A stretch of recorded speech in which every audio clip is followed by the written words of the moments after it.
안녕하세요. 아산정책연구원의 최신 외교안보 이야기 최강 신범철입니다. 네, 오늘은 미국의 수도 워싱턴에서 소식을 전해드리도록 하겠습니다.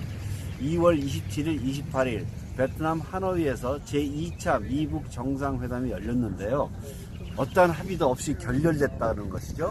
일부 거의 모든 언론들이 결렬이라고 하는데 사실 결렬이라고 보기 힘들지 않을까 하는 생각이 들어요. 최소한 우리가 몇 가지 확인한 것이 있는데, 첫 번째, 김정은 위원장이 핵을 포기할 의사가 확실치 않다 하는 것이 확인됐고, 그것은 작년 아마 이맘때 우리 정의용 실장을 비롯한 대북 특사단이 평양을 방문해서 김정은 위원장을 만났을 때 들었던 얘기와는 다른 것이죠.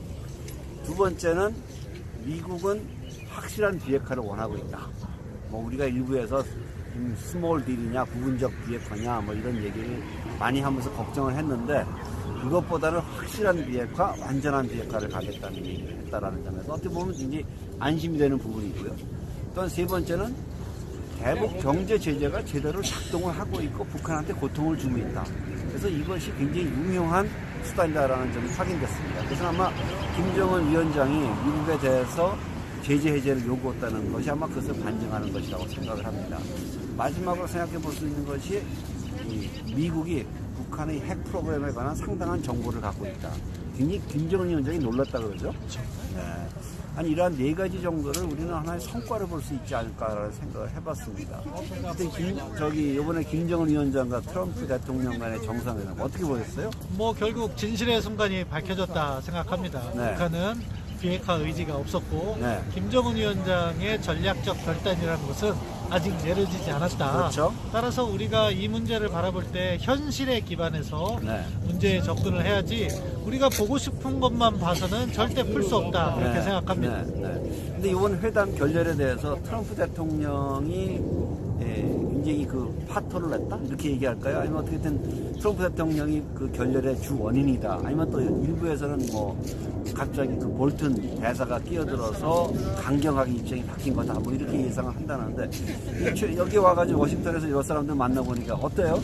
반응이? 미국이 여러 가지 시나리오를 다 준비했던 것 같아요. 네. 그러니까 전반적으로 완전히 빅딜을 이루는 시나리오부터 스몰딜까지 여러 가지 시나리오를 이렇게 준비를 했던 것 같고요. 그 중에 북한의 비핵화 의지가 정말 없다면은 거래를 하지 않는 것이 낫다.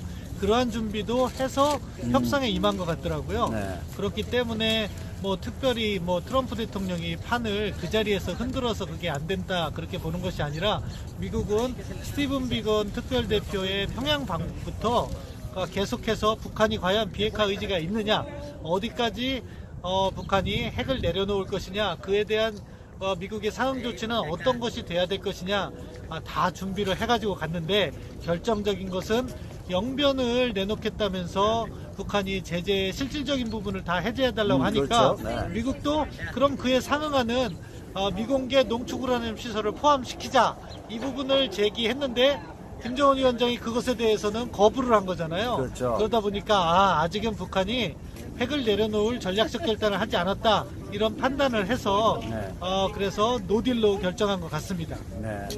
이제 앞으로 전망이 좀 우리가 얘기를 봐야 되는데, 굉장히 쉽지 않을 것 같다라는 생각이 좀 들어요. 일단 북한으로서는 미국으로부터 예를 들어서 빅딜 카드를 받은 거 아닙니까? 그래서 거기에 대해서 어떻게 반응을 해야 될지 고민을 해야 될 것 같고, 근데 쉽지 않을 것 같아요. 지금까지 김정은 위원장이 만약에 빅딜을 할 생각이 있었으면 당장 하노이에서 했을 텐데, 거기에 동의하지 않았다라는 것을 보게 되면은 상당 기간 좀 소강 상태가 예상되지 않을까라는 생각이 들기도 하고요.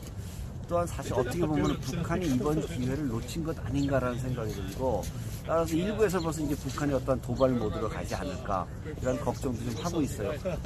신보철 박사께서 어떻게 전망하세요? 북한이 도발을 하진 않을 거예요. 도발을 하면 현재 이어가고 있는 대화 기조가 깨질 수 있고, 그렇죠. 또한 북한을 암암리에 도울 거라고 보여지는 중국으로부터의 지원도 끊겨집니다. 네. 그럼 북한은 더더욱 고립으로 갈 것이기 때문에 그러한 미사일 실험이나 핵 실험은 하지 않을 거라고 보고요. 다만 북한은 핵물질을 계속 생산한다는 점과, 그렇죠. 그리고 핵무기를 확산할지도 모른다는 그런 불안감을 조장하면서 미국 내 여론을 흔들려고 할 거예요. 그래서 미국에 대한 위협이 증가하고 있다, 그렇죠. 이런 얘기가 되겠죠. 그러면서 트럼프 대통령이 다시 대화로 복귀할 수 밖에 없는 그런 환경을 조성하려고 할 것이다. 네. 그렇기 때문에 그러한 북한의 행보를 저희가 잘 준비해가면서 이번 기회에 북한 완전한 비핵화를 추진해야 되고 그 네. 점에 있어서 국제 공조를 해가면서 북한에게 핵만 내려놓는다면은 얼마든지 다 지원할 준비가 되어 있다. 그런 측면을 우리 대통령께서 북측을 비핵화 조치로 설득하고 또 그런 부분에 있어서는 미국과 공조를 강화해 나가는 그런 접근이 필요하다고 생각합니다.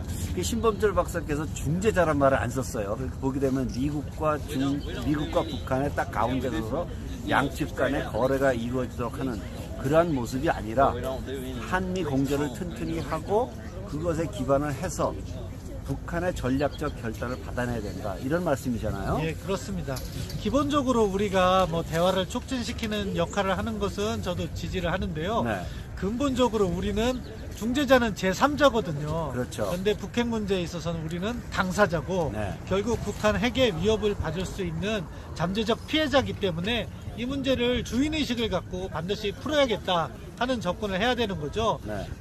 그 북핵의 위협이 그대로 존재하고 있는데 네. 그 위협 문제를 등한시하고 교류 협력이 강화되면은 핵 위협이 사라질 것 같다는 근거 없는 생각을 버려야 된다고 생각해요. 네. 그런 측면에서는 우리가 핵 문제를 풀어가는데 우선순위를 두고 그리고 그것에 대한 인센티브로서 경제 문제를 제기하면서 우리의 경제적 기회도 모색하는 그러한 접근이 필요하다고 생각합니다. 네, 그거 가장 관련된 질문 중에 하나가 또 얘기되는 것이 과연 그럼 경제 제재를 해제해야 될 것이냐, 또 우리 가장 중요한 것이 그와 관련된 것이 개성공단을 금강산 관광 사업이잖아요.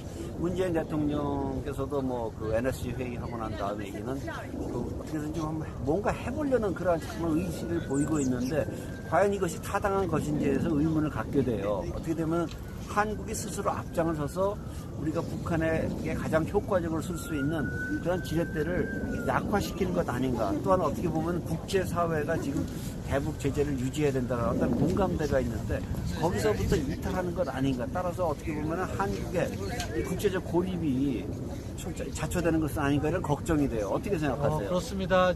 지금 트럼프 행정부의 입장은 제재가 작동하고 있다는 것을 이번 하노이 정상회담에서 확인했다는 그렇죠. 그런 인식이 팽배해져 네, 있습니다. 그렇기 때문에 당분간 제재를 유지하려고 노력을 할 거예요. 그런데 한국 정부가 와서 금강산이나 개성공단 이야기를 너무 쉽게 꺼내들면은 한미 간의 갈등 요인만 생기는 거죠. 그렇죠. 네. 따라서 금강산 관광과 개성공단 재개를 위해서는 먼저 북측으로부터 비핵화 로드맵이라든가 아무튼 진일보된 비핵화 조치를 얻어낸 다음에 그것을 가지고 미국과 협의를 해나가는 그러한 접근이 필요하지 의욕만 너무 앞서다가는 자칫하면은 우리 기업들이 피해를 입을 수도 있다 그렇게 생각합니다. 네, 또 한 가지 중요한 것은 저는 개인적으로 이번 회담을 보면서 이 회담이 장기화될 수 있고 비핵화 과정이 굉장히 오래 걸릴 수 있다는 걱정을 하게 되었어요.